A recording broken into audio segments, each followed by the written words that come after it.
परम पूज्यपाद अनंत श्री विभूषित स्वामी भागवताचार्यज्यू, नेपाल सरकार का माननीय मंत्री योगेश भट्टराईज्यू, स्वामी हरिओम जी, प्रिय मित्र ऋषि धमलाजी लगायत संपूर्ण पत्रकार बन्धुहरुमा हार्दिक नमन तथा अभिवादन व्यक्त गर्दछु र जय श्रीमन नारायण भन्न चाहन्छु। सर्वप्रथम बृहत राष्ट्र शान्ति कोटि होवन महायज्ञ जुन आयोजना हुन गइरहेको छ, यसको उद्देश्य,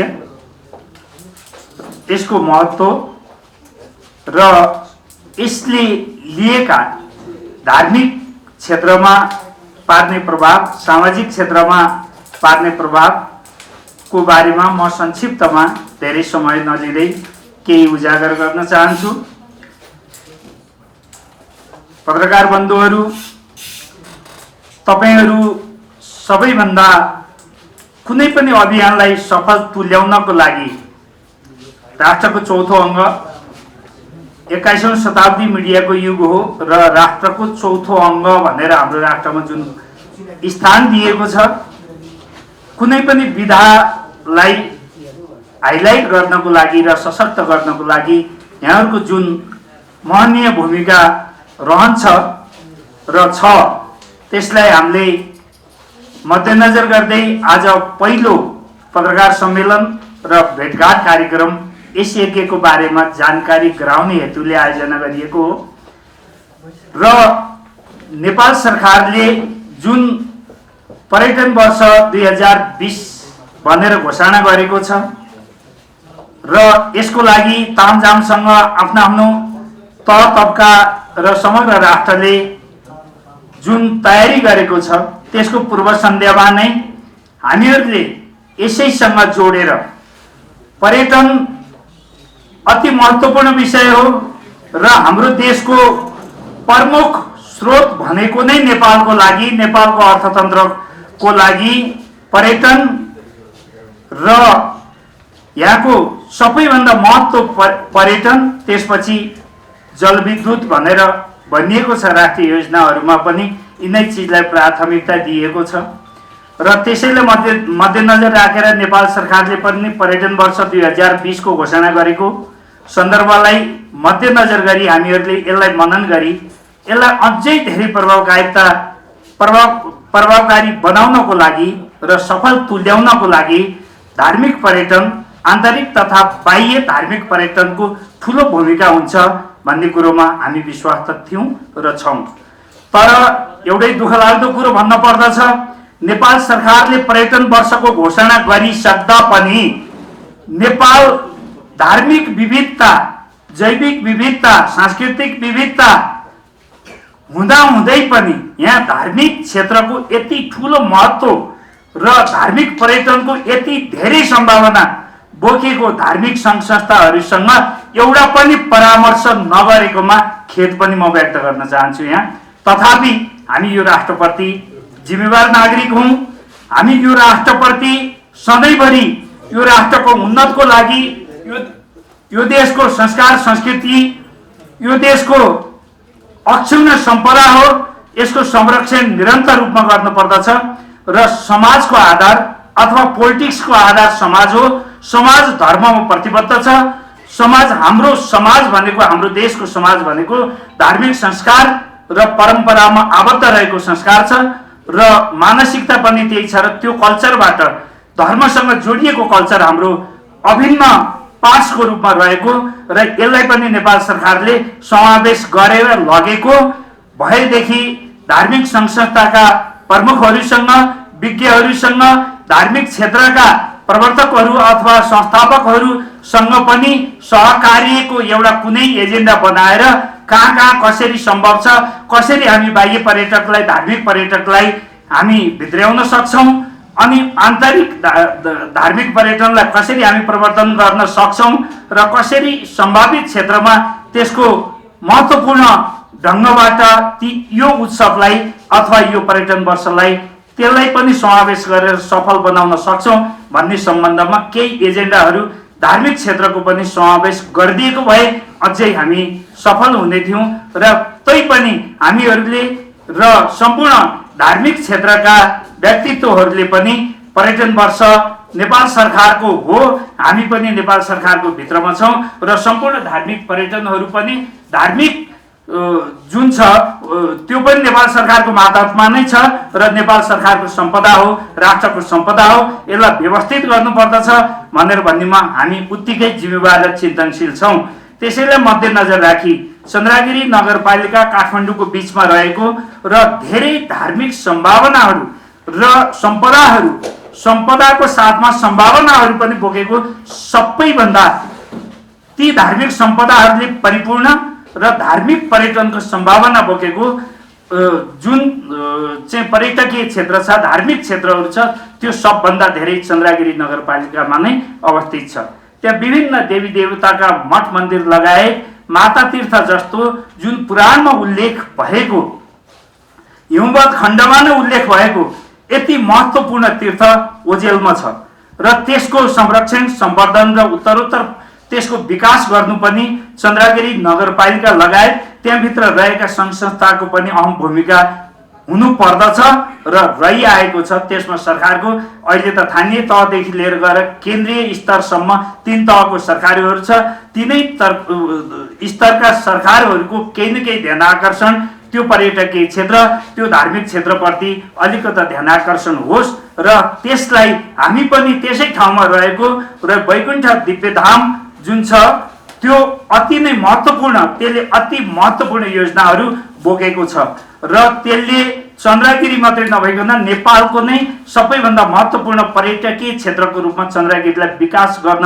सकिन्छ भनेर त्यसका सम्भावनाहरूलाई आफ्नो योजनामा समावेश गरेर राखेको छ। वैकुण्ठ दिव्यधामले त्यसको खाका तयार गरेको छ र त्यसैलाई हामीले प्रमुख चाहिँ एउटा योजनाको रूपमा, हामीले चाहिँ एउटा प्रमुख चाहिँ प्लानको रूपमा हामीले पहिलो चरणमा सुरु गरेका छौं।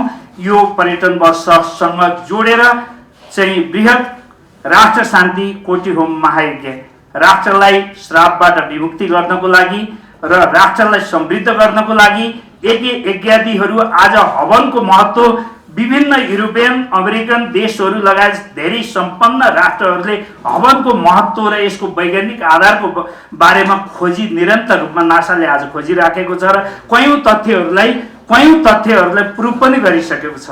हाम्रो देश जुन वैदिक सनातन देश हो, हाम्रो 82% हिन्दूको देश हो, यो देशमा चाहिँ रहेका यति अथाह सम्पदाहरू, धार्मिक सम्पदाहरू रहँदा पनि मठाधीशहरू, पीठाधीशहरूले आफ्नै मर्जीले चाहिँ कतैतिर दौडाउने, अनियन्त्रित हिसाबले धर्म र धार्मिक सङ्गठनहरू गइराख्दा पनि सरकार मुखदर्शक यो त कुनै पण्डित पुरोहितहरूको एउटा कमाएर खाने प्रपञ्च मात्रै हो भन्ने कन्सेप्ट राष्ट्रको र शासकहरूको भइदिनु अनि त्यो विधि र विधानमा यसलाई चाहिँ कतैतिर पनि समावेश नगरिदिनु यो पनि एउटा दुर्भाग्यको पाटो हो।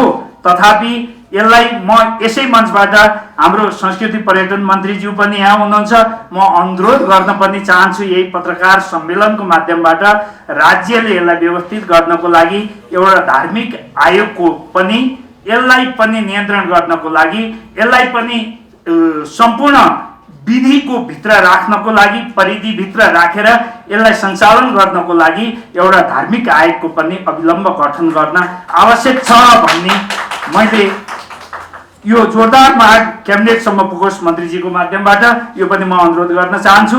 साथै यो बृहत राष्ट्र शान्ति कोटी होम महायज्ञ पर्यटन वर्ष 2020 सँग जोडिएको छ र यसले धेरै ठूला योजनाहरूलाई समेटेको छ। यसको उद्देश्य भनेको सबैभन्दा पर्यावरणदेखि ओजोन परतदेखिको लिएर गएर जति पनि चाहिँ उसमा रहेका प्रदूषणहरूलाई चाहिँ क्लिन गर्नको लागि, राष्ट्रलाई शान्ति, समृद्धि र शक्तिशाली शासकहरू बनुन्, शासकहरू शक्तिशाली हुन्, राष्ट्रमा शान्ति, अमन चयनको कामना मतलब स्थापना होस् भन्ने कामना पनि यसले बोकेको छ र साथसाथमा यसले म अलिकति छोटकरीमा यसले समेटेको केही उहरू म यहाँ राख्न चाहे। यसले गुरुकुल, वैदिक गुरुकुल चाहिँ स्थापना गर्न चाहेको छ। वैदिक सनातन धर्मको यसै थलोबाट वैकुण्ठ दिव्यधामले वैदिक गुरुकुलदेखि लिएर गएर युनिभर्सिटीसम्मको परिकल्पना गरेको छ। रिसर्चको एउटा सेन्टर बनोस्, तक्षशिला नालन्दा जस्तै गरेर विदेशबाट पनि वैदिक सनातन र यो भित्र रहेका वैज्ञानिक आधारहरूको अन्वेषण र अनुसन्धान गर्नको लागि विदेशीहरू पनि यो ठाउँमा आउन् भन्ने पनि एउटा लक्ष्य राखेर वैकुण्ठ दिव्यधाम संस्कृत गुरुकुलको सबैभन्दा ठुलो परिकल्पना गरेको छ। वृद्धाश्रम, बालाश्रम, अनाथाश्रम लगायतकाको परिकल्पना गरेको छ। यसमा चाहिँ गौशालाको परिकल्पना गरेको छ र यस्तै अनन्त योजनाहरू छन्। र यो कोटी होमन महायज्ञको माध्यमबाट पनि पर्यटनहरू, धार्मिक पर्यटनहरूको प्रवर्धन गरेर देश विदेशबाट, विभिन्न देशबाट हाम्रो यस यज्ञमा आगन्तुकहरू र पर्यटकहरू र हाम्रा चाहिँ अतिथिहरू आउनुहुनेछ। त्यसमा नेपाल सरकारले पनि अलिकति केही योगदान, यसलाई चाहिँ कसरी सम्पन्न तुल्याउने भन्नेमा अलिकति नेपाल सरकारले पनि ध्यान दियोस् र कसरी हुन्छ यो पर्यटन वर्षलाई सफल तुल्याउनलाई धार्मिक पर्यटनको पनि अहम भूमिका हुन्छ र यो काठमाडौँको मुटुमा रहेको ठाउँ छ र अति नै महत्त्वपूर्ण धार्मिक क्षेत्र रहेको छ। र यो यज्ञलाई सम्पन्न तुल्याउनको लागि हामी सबैले, तपाईँ मिडियाकर्मी साथीहरू लगायत सरकारको तहहरूबाट अथवा चाहिँ सरकारको माध्यमबाट पनि अलिकति केही न केही यसलाई हाम्रो लक्ष्यमा पुग्नको लागि र पर्यटन वर्षसँग जोडिएर यो यज्ञलाई सम्पन्न गर्नको लागि अलिकति ध्यान आकर्षण होस् भन्ने पनि मैले अनुरोध गर्दै र यो यज्ञको बारेमा अझै थप स्पष्टता समितिको मुखारविन्दबाट हुनेछ र पर्यटन मन्त्रीज्यूबाट पनि धार्मिक पर्यटनको भूमिका, महत्त्व पर्यटन वर्ष सफल बनाउनको लागि अपरिहार्य छ भन्ने आत्मसात गरी केही उहाँले पनि यसको बारेमा अझै थप केही उजागर गरिदिनु हुनेछ। यति भन्दै समयको उसलाई पनि ध्यान राख्दै आफ्ना 2 शब्दलाई यहीँ विराम दिन चाहन्छु। अस्तु, जय श्रीमन्नारायण। अब यो वास्तवमा कोटी होम भनेको के हो, यहाँ कस्तो खालको धार्मिक अनुष्ठान हुन्छ, के हुन्छ, यहाँहरू सबैलाई जिज्ञासा लागेको हुनसक्छ। त्यसैले केले कोटी भनेको 1 करोड सङ्ख्यामा हवन यो कसरी हुन्छ, कुन मन्त्रले हुन्छ, यसको विधि प्रक्रिया के हो, यसका बारेमा जानकारी गराइदिनु हुनका लागि यस महायज्ञका सत्सङ्कल्पकर्ता श्री वैकुण्ठनाथ दिव्यधामका संस्थापक संरक्षक परम आदरणीय परम श्रद्धेय श्री 1008 श्री भागवताचार्य स्वामीजीलाई हार्दिक अनुरोध गर्दछु। वर्ष अगाडिदेखि 108 श्रीमद् भागवत सप्ताह महायज्ञको आयोजना गरेका थियौँ र यो महायज्ञको पूर्णाहुतिको अवसरमा बृहत राष्ट्र शान्ति कोटी होम महायज्ञ गर्न गइरहेका छौँ र साथै अहिले नेपाल सरकारले पनि यो 2000 अर्थात् यो 2020 भनेर पनि एउटा यो 2020 को एउटा परिकल्पना ल्याउनु भएको छ। सबै विदेशबाट पनि पर्यटकहरूलाई भित्राउने, त्यसलाई पनि सहयोग पुग्न सकोस्, टेवा पुग्न सकोस् भन्ने लक्ष्य उद्देश्य राखेर हामीले श्रीमद् भागवतमा धेरै मन्त्रहरू छन्। त्यस मन्त्रहरूमध्येमा पनि अष्टाक्षर मन्त्र जो 8वटा अक्षरद्वारा समाहित भएको जो अष्टाक्षर मन्त्र छ, जसलाई मूल मन्त्र भनिन्छ। मन्त्रहरू कति छन् त भन्दाखेरि 8 करोड मन्त्रहरू छन्। त्यस्ता प्रकारका मन्त्रहरूमध्येमा पनि जो अष्टाक्षर मन्त्र हो, त्यो मन्त्रद्वारा वैदिक ऋत्विकहरूद्वारा हामीले फाल्गुन महिनाको 1 गतेदेखि 9 गतेसम्म कोटी हवन महायज्ञ गर्नको लागि हामी तयार भएका छौँ र हामीले 1008 सदस्यीय महायज्ञ समिति पनि बनाएका छौँ।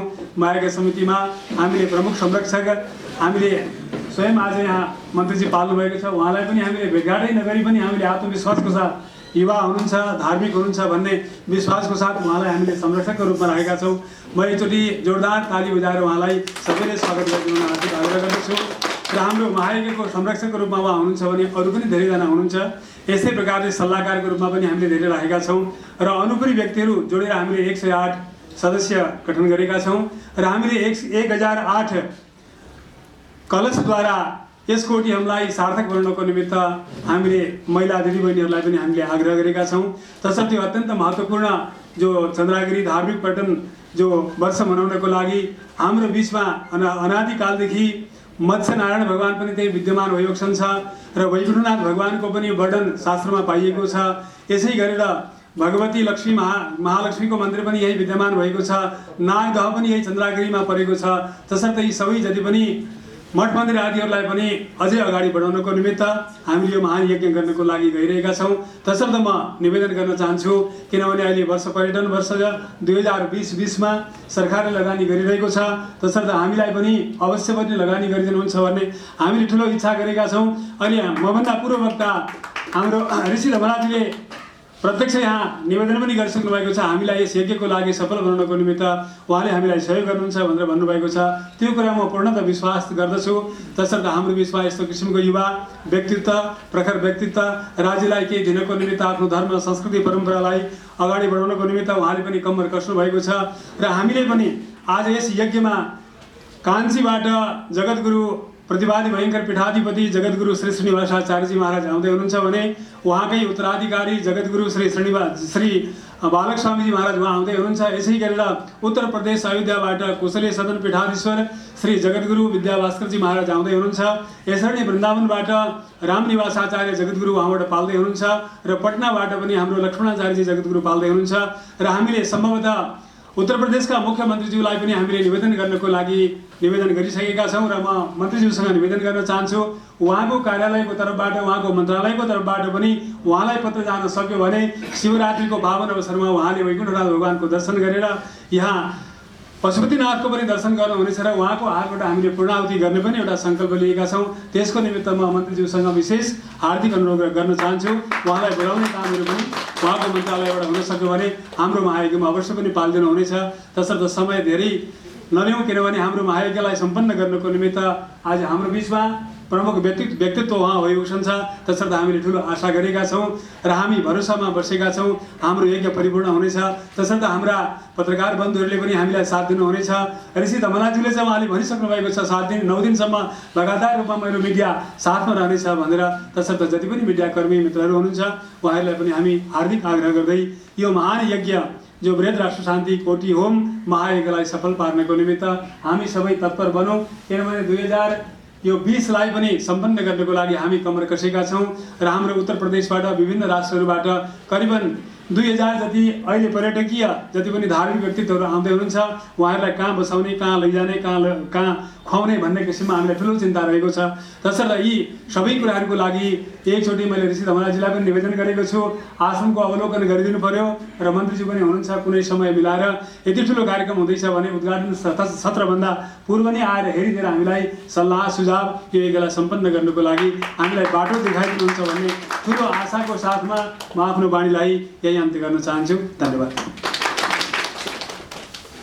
श्री स्वामीजीका श्री चरणमा साष्टाङ्ग समर्पण गर्दछु। यस यज्ञका बारेमा अरू विस्तृत कुराहरू यहाँहरू सबैजनाले यो पाउनु भएको छ होला, कसैले पाउनु भएको छैन भने यहाँ सम्पर्क राख्नु होला। सबै कुराहरू यहाँ लेखिएको छ। कोटि हवन कसरी सम्पन्न हुन्छ, के गरेर यसलाई पूर्ण गर्न सकिन्छ, कस्तो खालको अनुष्ठान हो भनेर यो अत्यन्त कमै मात्रै यस्ता खालका आयोजनाहरू हुन्छन्। र अहिले त के पनि छ भने यस यज्ञका साथमा धार्मिक पर्यटनको पनि हामीले अपेक्षा जुन गरेका छौँ। भारतवर्षबाट श्री पशुपतिनाथ, लुम्बिनी, मुक्तिनाथ, सालग्राम भगवानको प्रचार गर्न सक्यौँ भनेदेखि 20 लाख पर्यटक भित्राउने नेपाल सरकारको लक्ष्य छ। 20 लाख त केवल भारतबाटै मात्रै पनि आउन सक्छन्, त्योभन्दा धेरै माथि पनि जान सक्छ, त्यो सम्भावना छ। त्यसैले यहाँ सञ्चारकर्मी साथीहरूले यसको प्रसार खुलेर गरिदिनु भयो भने यो सम्भावना पनि रहन्छ। यहाँलाई यही निवेदन गर्दै अब आफ्ना बाणीहरू राखिदिनु हुनका लागि यस यज्ञसँग तथा नेपाल पर्यटन वर्षसँग सम्बन्धित रहेर आफ्ना कुराहरू राखिदिनु हुनका लागि संस्कृति पर्यटन तथा नागरिक उड्डयन मन्त्री माननीय श्री योगेश कुमार भट्टराईज्यूलाई हार्दिक अनुरोध गर्दछु। धार्मिक पर्यटन वर्ष लाने भन्ने कुरालाई हामीले अगाडि बढायौँ। त्यसमध्येबाट नै धेरै भक्तहरूलाई हामीले विभिन्न देशहरूमा सम्पर्क गऱ्यौँ, उहाँले आउने जानकारी गराउनुभयो। त्यसपछि हामीले एउटा यो पर्यटन वर्षलाई एउटा यो धार्मिक पर्यटन वर्षले कोसे ढुङ्गा साबित होस् भन्ने उद्देश्यले हामीले यसलाई समेटेर लाने प्रयत्न गरेका छौँ। त्यसमा अहिले भर्खरै भनिसक्नु भएको छ हाम्रो स्वामीजीले पनि, हाम्रो पर्यटन मन्त्री योगेश्वर भट्टाचार्यले पनि भनिसक्नु भएको छ। उहाँले पनि हामीलाई आश्वासन दिनुभएको छ। उहाँले सकेको सम्पूर्ण सहयोग गर्नुहुनेछ। त्यसै गरी पत्रकार साथीहरूले पनि यसलाई बढी प्रचार प्रसार गरेर, किन आजको 21औं शताब्दीको मिडिया भनेको सबैभन्दा ठुलो रोल खेल्ने भनेको पत्रकार मित्रहरू नै हुन्छ। उहाँले यसलाई प्रचार प्रसारमा व्यापकता गरिदिनु भयो भने हामी यहाँलाई कृतज्ञता हुनेछौँ, यहाँलाई हामीले धेरै धन्यवाद पनि दिनेछौँ। यो म हार्दिक निमन्त्रण गर्न चाहन्छु, एकचोटि यहाँहरू यो हाम्रो कोठी हलमा पालिदिनुहोस्। हामी आभारी हुनेछौँ र सम्पूर्ण यस मिडिया थ्रु देशमा रहनुभएका, देश विदेशमा रहनुभएका सम्पूर्ण भक्तजनहरू, जो भक्तालुहरू, श्रद्धालुहरू, उहाँहरूलाई पनि हार्दिक निमन्त्रण गर्न चाहन्छु यही पत्रकार सम्मेलन मार्फत। र यहाँको उपस्थितिले यो हाम्रो एउटा सानो एउटा प्रयासलाई ठुलो महत्त्व दिनेछ र एउटा सफल गर्नको लागि सबै तपाईँहरूको चाहिँ सहयोग र सल्लाह दिन हामी अपुरो रहनेछौँ। त्यसले गर्दा यहाँहरूको सल्लाह सहयोग हामी सदैव दिनेछौँ। हाम्रो कार्यक्रम यो फागुन 1 गतेदेखि 9 गतेसम्म हुन्छ। भर्खरै हाम्रो मन्त्रीज्यूले भन्नुभयो, जसरी शिवरात्रिको दिन विभिन्न देश विदेशबाट पाहुनाहरू आउनुहुनेछ, उहाँहरू आउने पाहुनाहरू जुन मातातीर्थमा भइरहेको यो कोठी हवनमा उपस्थित भए पश्चात उहाँहरू पशुपति, मुक्तिनाथ र विभिन्न क्षेत्रमा उहाँहरू जाने हुनेछ। उहाँले जानकारी गराउनु भएको छ। विशेषतः आउने इन्डियाबाट आउने भक्तजनहरू, जो धर्मपीठहरू उहाँहरूको आउने भनेकै त्यहाँ हाम्रो कार्यक्रमलाई सहयोग, कार्यक्रममा उपस्थित भए पश्चात उहाँहरू पशुपति दर्शन गर्नुहुनेछ, उहाँहरू मुक्तिनाथ दर्शन गर्नुहुनेछ। त्यो भनेको पर्यटन वर्षलाई ठुलो सहयोग पुग्ने हुन्छ। जसले गर्दाखेरि भारतकै विभिन्न क्षेत्रबाट, बम्बईबाट, कर्नाटकबाट, यो हाम्रो यता वृन्दावनहरूबाट र विभिन्न ठाउँबाट उहाँहरू आउने प्रतिबद्धता जारी गरिसक्नु भएको छ। उहाँहरूलाई आउने भनिसक्नु भएको छ। त्यसै गरी हामीले अमेरिका, युरोप जति पनि जहाँ हिन्दू बस्नुहुन्छ, जो हिन्दूप्रति आस्था राख्नुहुन्छ, धर्मप्रति आस्था राख्नुहुन्छ, र कुनै पनि उहाँहरूले पनि यहाँलाई आउने प्रतिबद्धता गरिसक्नु भएको छ। त्यसले गर्दाखेरि आज यहाँ सम्पूर्ण उपस्थित हुनुभएका, सर्वप्रथम म यहाँ देशमा रहनुभएका सम्पूर्ण श्रद्धालु, यहाँ स्वामीज्यूहरू स्पेसली म धन्यवाद दिन चाहन्छु। आजको यस पर्यटन तथा उड्डयन संस्कृति मन्त्री हाम्रो मन्त्री योगेश्वर भट्टराईज्यूलाई, जसलाई हाम्रो निमन्त्रणा स्वीकारेर यहाँ आएर उहाँले जुन एउटा प्रचारमा पनि सहयोग गरिदिनु भएको छ, उहाँले यो कार्यक्रमलाई पनि सफलताको लागि हामीलाई काम दिएको छ। हामी आभारी भइसकेका छौँ र सम्पूर्ण यहाँ पत्रकार मित्रहरूलाई पनि धेरै